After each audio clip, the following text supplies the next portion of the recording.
继续来到台东，有3个好朋友烧酒到六六温泉去撩溪，有2个人去互溪水冲去，到今已经失踪3天啊。空勤直升机昨出动也是找无人，早起一透早，搜救人员加派到22个人力投入到救援的工作。台东大队这边会出2名同仁，加上关山1名，那还有水中运动协会的成员，加起来总共7名。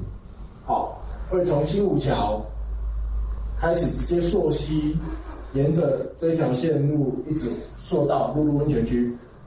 好，那全程大概是8公里。